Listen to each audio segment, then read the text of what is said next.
Hey guys, Huzzy here bringing you another video. Now this is a Q&A video, a question and answer. I have not done one in a really long time, and I apologise for that. I don't know why I haven't done one. It used to be a pretty big thing on my channel, and the idea of it is to give you guys a place to ask questions if you want to a person that has done YouTube for a while, played League for a while. When I was first playing League or just started YouTube, I had nobody to ask questions to. So I try to offer myself as that person. I offer myself as tribute. And today we're doing a Twitch version. So I've got Twitch chat. We've got around 600 people watching live, or 550. So I'm going to be taking questions from there. For about 20 minutes, half an hour, depending the quality of the questions, and it will hopefully have a good time. I will say, in the comment section of this video, feel free to ask questions down there. I will be in the comment section answering there as well. Right, so the first question is from Mr. Force 321. Do I think a bronze player can climb to Challenger? Anybody can climb to Challenger. It's not whether they're bronze, silver, gold. The question, and what is the proper question to ask, is somebody good enough to do it? PewDiePie, who I'll use as the prime example, he was bronze in Season 1. I was terrible in Season 1. And obviously I'm not Challenger, but I got to Diamond. Like, anybody can do it as long as you're good enough. It's that simple. That's the question. Next one is from Magic Carnival. Obviously, I will say this Q&A is obviously League of Legends related, YouTube related, but it can go a little bit personal. I will answer probably less personal questions though, and focus more on the other stuff. But his question is, where do you see yourself in 10 years, still playing League / doing YouTube? Probably not. I already have kind of a plan in place that I'm pursuing, and that is actually to become an airline pilot. I'm sure some of you probably this is the first time hearing this, but being self-employed allows me to kind of schedule anything that I want, and if I went to go to flight school, I could still do YouTube while doing that, so it works really well. We've got friends of the family that are pilots. I've always been interested in doing it, and I was always worried about my vision being colorblind, where actually in the past 5 or 10 years, those regulations are gone. The cockpits in planes are no longer color-coded, so colorblind people can actually become pilots, which I'm pretty happy about. Next one is from Duke. When will there be a Mrs. HuzzyGames? I have no idea. For that to happen, I would have to leave the house, and the only time for me to leave the house is when I go to the gym. So your guess is as good as mine, my friend. Next one is from Kit Suni. Is there a possibility to be coached, I presume, on the coaching series? Again, I might be reading it wrong, but some people have asked me in the past, in the Spectate series, which, by the way, is coming back, I just haven't had replays to do in a while, would it be a possibility to have the person who is getting spectated on comms with me? I'll answer that question. Possibly, but the problem with doing that a lot of the time is the person that I'm talking to knows they're going to be on video and they're not used to it. So sometimes it's a bit awkward. I've watched videos that situation has happened, and basically the best way of looking at it is if you go watch my oldest videos when I was first starting YouTube, it's crazy awkward because I'm not used to doing it, and that's kind of what I think that would be the feel of the video. So I'm not really sure, but maybe. Next one is from Palo Maxo. Who do I admire as a player? He doesn't really play professional anymore, but it was Dyrus. I followed his footsteps a lot when I played competitive. My nickname within the team was Dyrus. I played very similar to him. A lot of the time I was the sacrificial lamb for my team, that I would get camped but still do my job, like Dyrus did. He doesn't look, you know, fancy. You're not going to carry a lot of the time.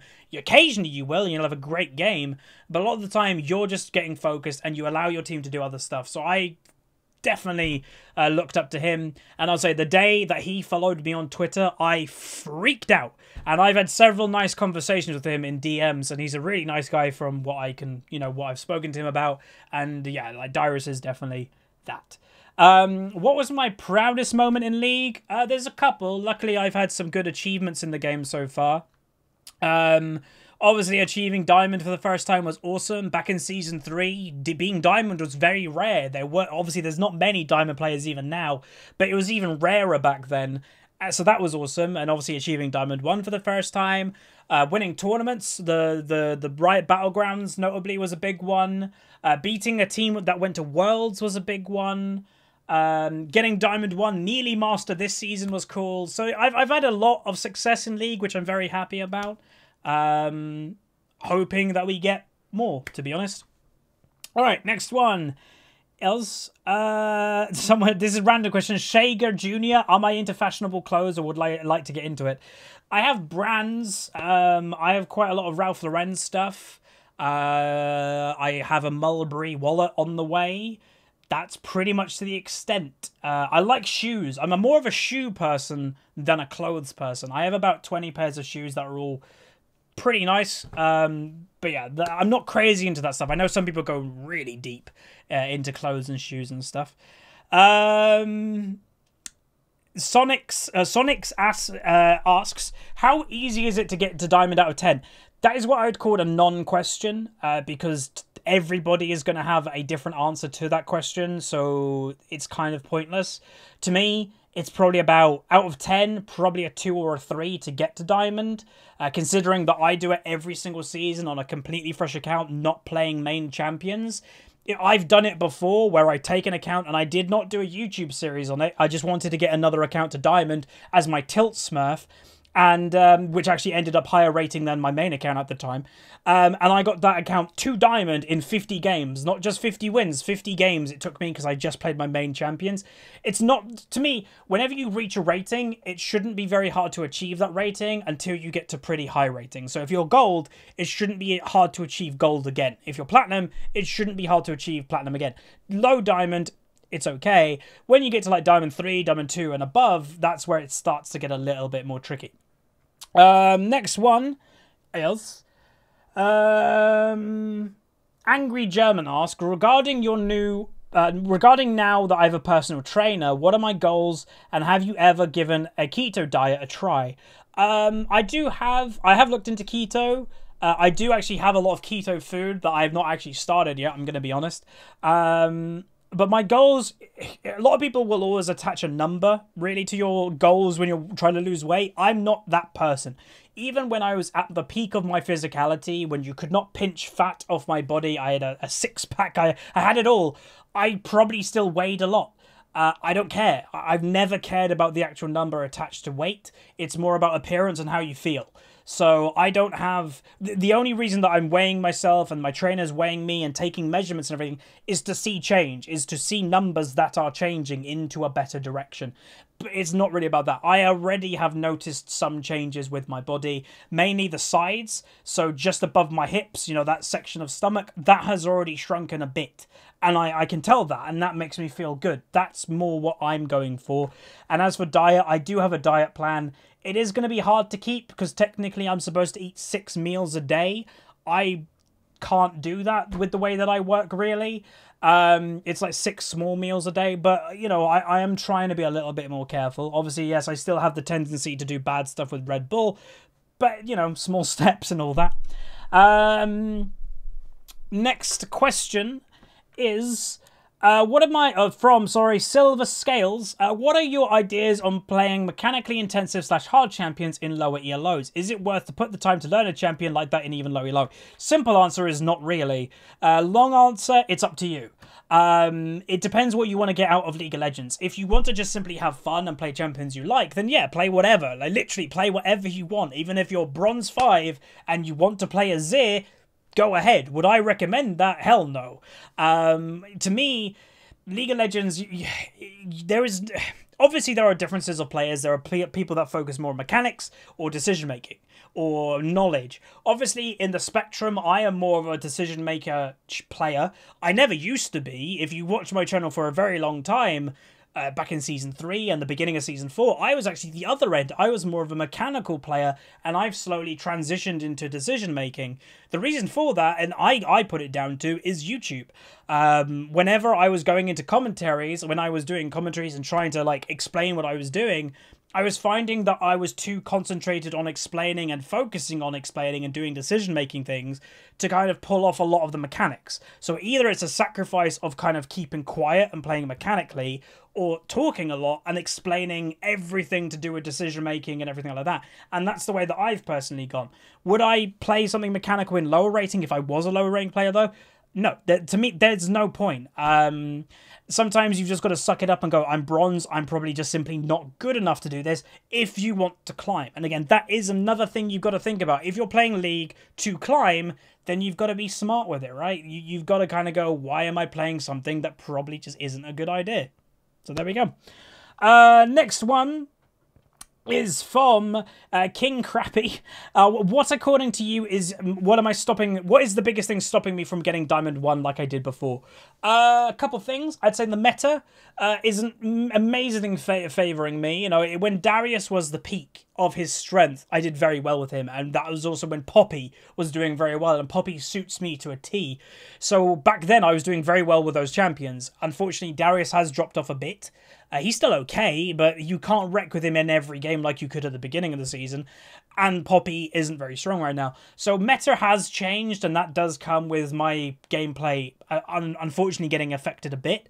And it's just, a lot of it is focus. Unfortunately, at the beginning of the season, I was so focused on getting on Master that I really believed in myself to do it. Where in recent commentaries, you probably have heard myself not even spoken about Master. I'm more speaking about getting to Diamond 2. It's about building confidence again and building those small little goals that build your confidence a little bit, and then I can start playing confidently to get Master. Also, I'm going to turn my air conditioning on because I am starting to melt. So if you can hear it in the background, I apologise, but you could probably see my head is starting to get shiny because it is quite warm in the room. My room right now is 28 degrees. So, yeah. Right, next one. I'm going to scroll down a little bit. Here we go. From Gun Lee. Now that you've owned my car for some weeks, how do I like it? I love it. It's great. It's a lot faster than anything I've ever driven. It has a lot of oomph to it. I just actually got it washed before I started the stream. Yeah, it's great. It's technically my second car, but it's the first car that I'm actively driving on the roads. And yeah, it's great. You know, rear-wheel drive is really fun. You get when you go out of a corner, you can push yourself out of corners, which is a really nice feeling. But no, I'm very, very happy with the purchase. It's going to last me at least 3 years, probably 4, and then I probably will go to something a bit bigger. But considering I'm the only person in the car for the vast majority of the time, it's perfect. Literally perfect. Right, next one is from Mr. Guffles. What is the best way to improve map awareness? Now, again, this is a question that everybody's going to find different answers to.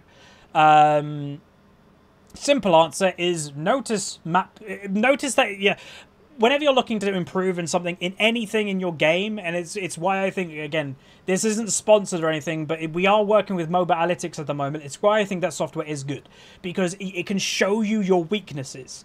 And then when you know your weaknesses, when you're actually playing League of Legends, simply focus on that thing. It's no more than that. So if your map awareness is weak, if you just focus on map awareness while you're playing League of Legends, naturally it will get better.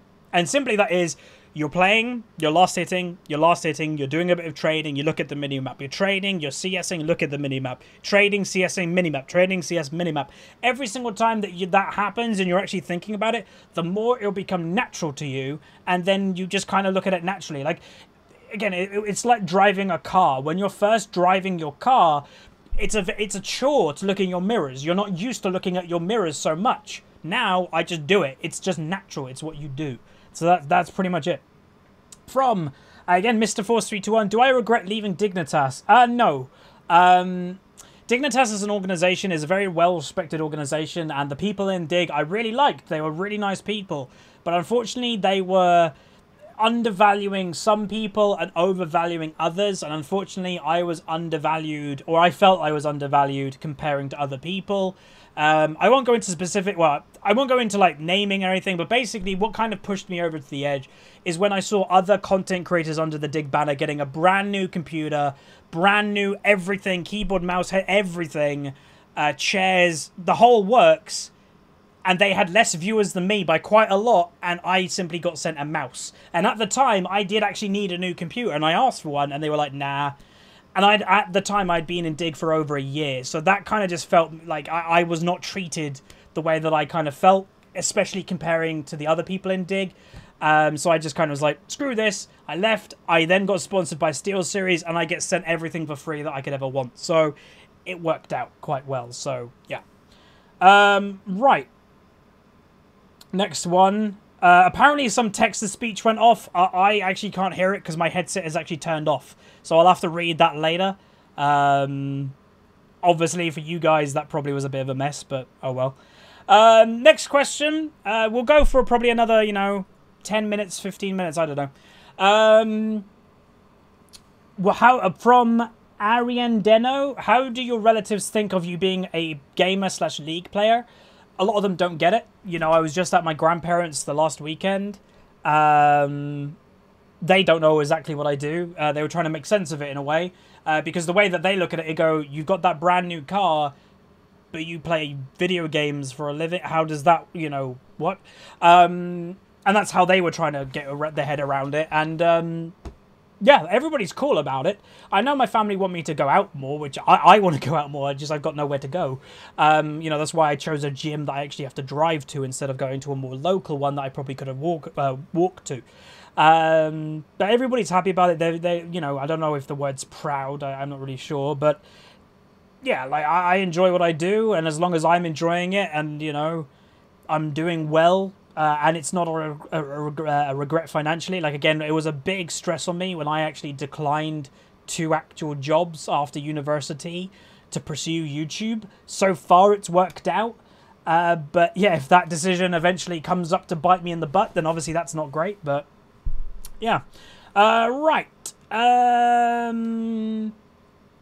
From Rexo Power, what do you think of bronze players? Should they stop or trying more? That's a bit of a weird way to put it. Obviously, yeah, they shouldn't stop. What I would just say with bronze players, in general, it's not going to be every single bronze player, but what bronze players need to do is just take more responsibility for themselves. It's not your team's fault that you're bronze. Bronze is the easiest ranking of the game, naturally. So if you truly don't deserve bronze, guess what? You won't be bronze. And I know a lot of people are going to get triggered by that and go, no! The only people that are going to get triggered by that are the bronze players. Every single person that has escaped bronze will go, yeah, that's right. Like, a lot of people forget that every single high rating player used to be low rating. We escaped. We got good enough to escape. It wasn't anything better than that. That's just the simple answer. All right. Next question. Questionable Wombat asks, why are the comments under your videos always so mean and toxic? I do know I'm kind of an opinionated person, so I guess that can, cause people to rage out. I don't know. I don't get it myself. If I personally don't enjoy somebody, I will just simply leave and stop watching that person. But it does seem that I've got a portion of my audience that dislike what I do, but still continue to watch my videos. So I guess they're helping me out. I'm not really sure. But yeah, I don't know. Right, we're going to scroll down a lot because I haven't scrolled down in a while. Basically, I'm just stopping the Twitch chat, and yeah.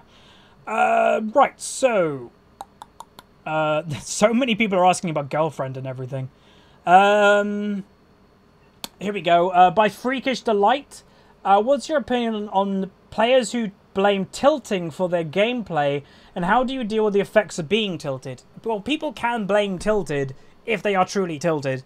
What I would say is most people that tilt easily probably could help themselves out quite a lot by simply stop caring as much. The people that tilt a lot, literally, you can have people that tilt every single game of League. That we've seen it in my videos. I'm sure you guys have seen it in your own games. They die once and they just AFK. They leave. They're just too tilted to continue playing. They care too much. It's only a video game. I'm somebody that technically plays this game for a living, and I don't care as much as most of the people that tilt like crazy. I do tilt, because some people in my videos go, Huzz, how don't you tilt? Oh, I do tilt. You can definitely tell a little bit when I tilt. Sometimes people go, Huzz, you're tilted, when I'm not.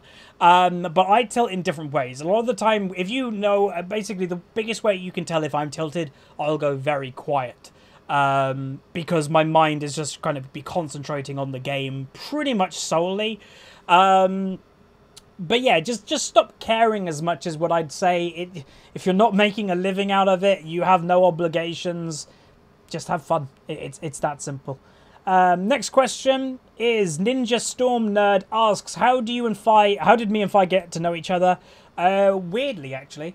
So I began my YouTube channel within about a month of me starting my channel. Foxdrop actually put a message to me on Reddit, because I used to put my stuff on the Summoner School Reddit back in the day when you were actually allowed to.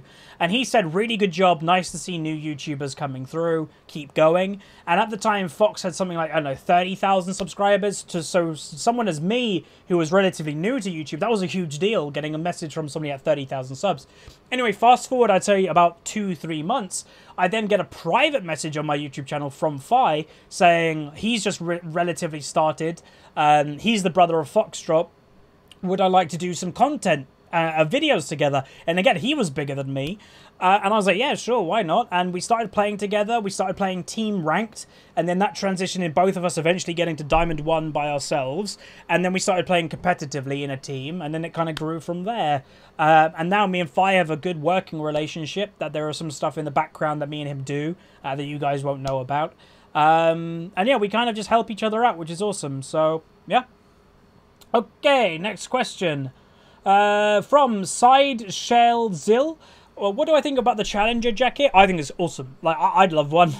If you know me as a person, which I'm obviously none of you do, but I'm a massive collector of things that are rare. I love rare things. I love exclusives. You know, the painting that's up there that you guys can't see is a BlizzCon 2015 painting that only 1,000 of them were made. I love that type of thing. I really do. Somewhere on that shelf as well, if you guys watch Good Mythical Morning, they made a coin to celebrate their 1,000th show. I got that. Because to me, this is kind of rare stuff.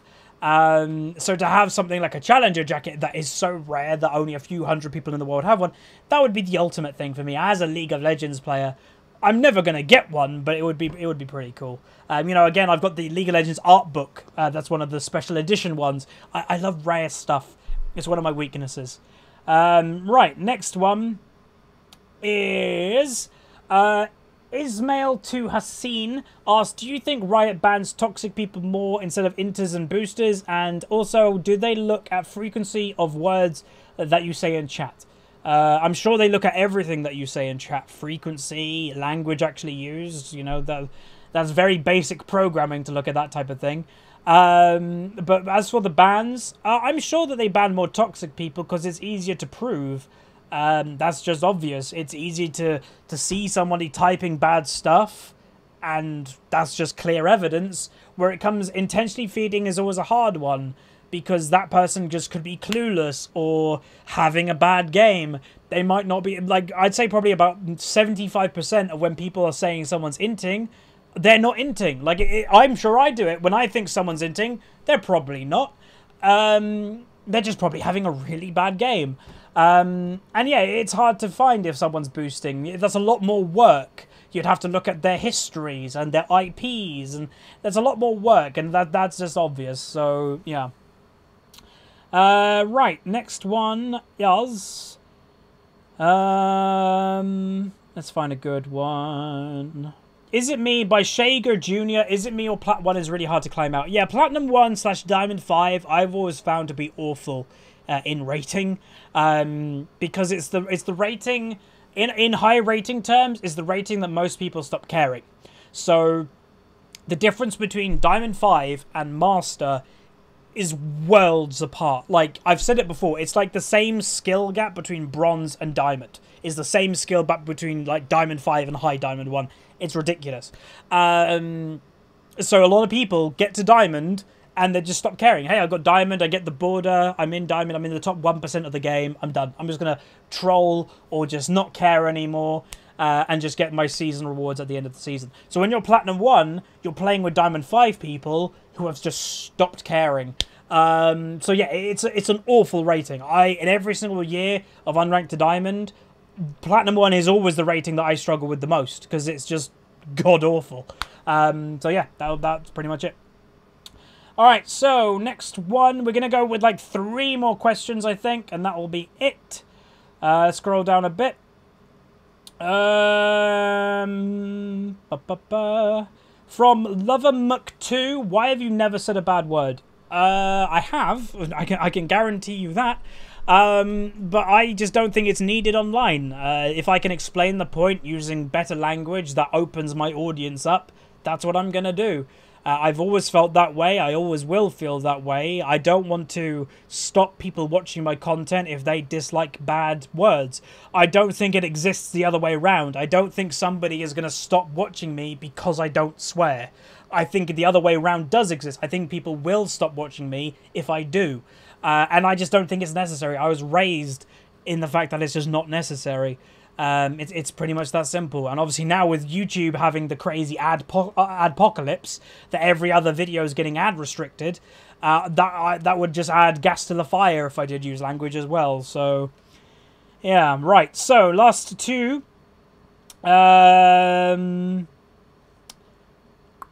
Any clue on why my adverts are being restricted? No idea. Your guess is as good as mine. My manager at my network is looking into it, but even he doesn't know. What happened by Shaker Jr. again? What happened to Flex with friends? Some of my friends just stopped playing League. Mainly Jeebus. He's hardly around anymore. He's got just some good stuff going on, so that, you know, is perfectly fine. But he's not really here anymore, so we don't really have the numbers to do it. It's disappointing. I enjoy doing it. Obviously, there is always some frustration with Flex with Friends because you're playing with different rating people, but that was part of the charm, I think, of Flex with Friends, in a way. And last question for the stream is from Rydog4. Can we see more of your known champions soon? Elise, Gangplank, Zed, Lee Sin, etc.